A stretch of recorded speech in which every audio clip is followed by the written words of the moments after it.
On January 22, 1783, Congress ratified a contract stating that all bills of credit emitted, monies borrowed, and debts contracted by or under the authority of Congress before the assembling of the United States in pursuance of the present Confederation shall be deemed and considered a charge against the United States for payment and satisfaction whereof the United States and the public faith are hereby solemnly pledged. The party that the U.S. owed these loans to? King George. I hope this paints a picture for you of how Great Britain funded both sides of the Revolution. To this day, Great Britain collects taxes from the United States via the IRS. The IRS isn't even an agency of the United States government. If you don't believe me, look up IRS Publication 6209. It is an agency of the IMF, which is governed by the United Nations. Sekarang didikte oleh IMF, oleh Bank Dunia.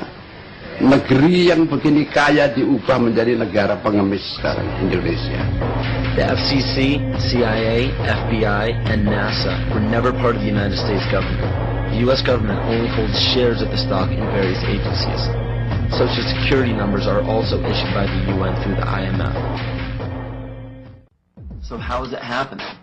You must understand that the elite group controlling our government, our educational system, agriculture, and media are also in control of our free enterprise. Free enterprise is our economic system or our means of production, privately owned and operated for personal benefit. Free enterprise cannot legally be taxed unless it volunteers itself.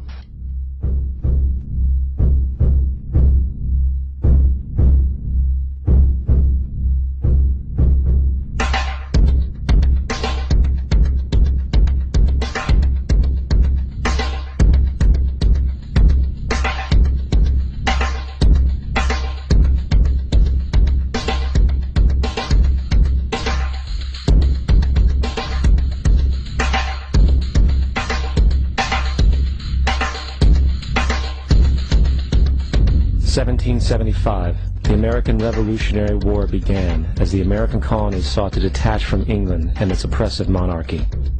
Though many reasons are cited for the revolution, one in particular sticks out as the prime cause: that King George III of England outlawed the interest-free, independent currency the colonies were producing and using for themselves, in turn forcing them to borrow money from the Central Bank of England at interest, immediately putting the colonies into debt. And, as Benjamin Franklin later wrote, the refusal of King George III to allow the colonies to operate an honest money system which freed the ordinary man from the clutches of the money manipulators was probably the prime cause of the revolution. In 1783, America won its independence from England. However, its battle against the central bank concept and the corrupt, greed-filled men associated with it had just begun. So what is a central bank? The central bank is an institution that produces the currency of an entire nation. Based on historical precedent, two specific powers are inherent in central banking practice: the control of interest rates and the control of the money supply, or inflation. The central bank does not simply supply a government's economy with money, it loans it to them at interest. Then, through the use of increasing and decreasing the supply of money, the central bank regulates the value of the currency being issued.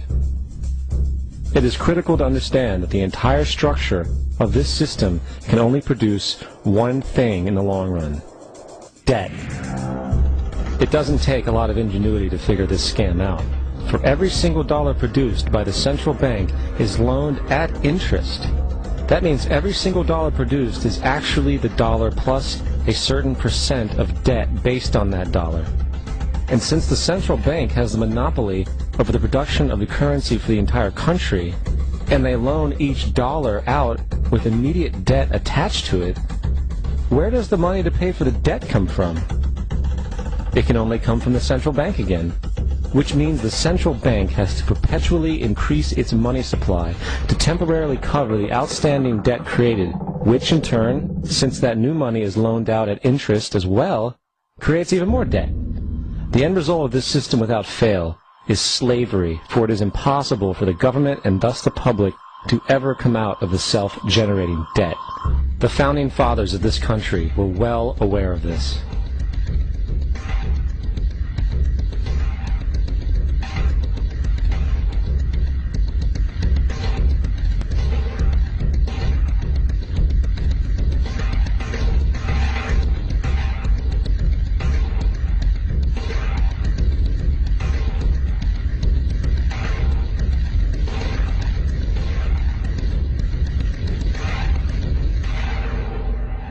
By the early 20th century, the U.S. had already implemented and removed a few central banking systems, which were swindled into place by ruthless banking interests.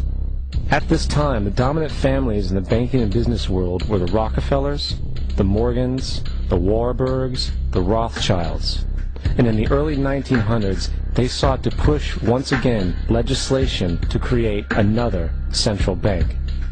However, they knew the government and public were very weary of such an institution, so they needed to create an incident to affect public opinion.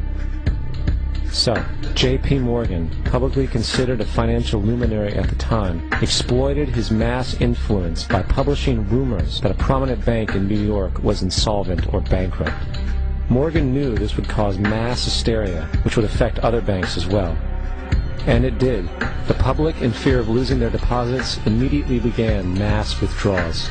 Consequently, the banks were forced to call in their loans, causing the recipients to sell their property, and thus a spiral of bankruptcies, repossessions, and turmoil emerged. Putting the pieces together a few years later, Frederick Allen of Life magazine wrote, "The Morgan interests took advantage to precipitate the panic, guiding it shrewdly as it progressed." Unaware of the fraud, the Panic of 1907 led to a congressional investigation headed by Senator Nelson Aldrich, who had intimate ties to the banking cartels and later became part of the Rockefeller family through marriage. The commission, led by Aldrich, recommended a central bank should be implemented so a panic like 1907 could never happen again. This was the spark the international bankers needed to initiate their plan. In 1910, a secret meeting was held at a J.P. Morgan estate on Jekyll Island off the coast of Georgia. It was there that the central banking bill called the Federal Reserve Act was written. This legislation was written by bankers, not lawmakers. This meeting was so secretive, so concealed from government and public knowledge that the 10 or so figures who attended disguised their names when en route to the island. After this bill was constructed, it was then handed over to their political frontman, Senator Nelson Aldrich, to push through Congress. And in 1913, with heavy political sponsorship by the bankers, Woodrow Wilson became president, having already agreed to sign the Federal Reserve Act in exchange for campaign support. And 2 days before Christmas, when most of Congress was at home with their families, the Federal Reserve Act was voted in, and Wilson in turn made it law. Later, Woodrow Wilson wrote, in regret,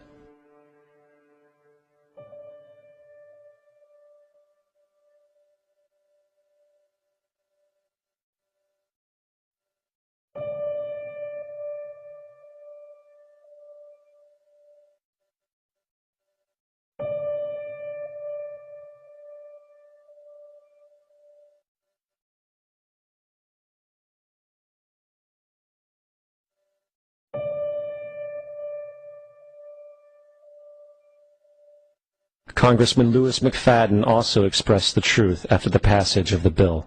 A world banking system was being set up here, a superstate controlled by international bankers, acting together to enslave the world for their own pleasure. The Fed has usurped the government. Now,